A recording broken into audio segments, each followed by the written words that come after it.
A keyhole saw has a thin, narrow blade. It is used mostly to cut intricate curves or make holes in the wood.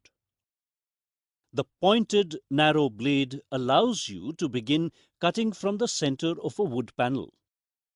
You can even use it to expand a drilled hole.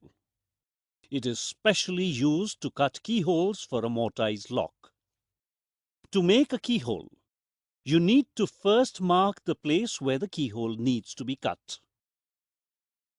Then use a drill machine to punch the mark for the saw to start cutting.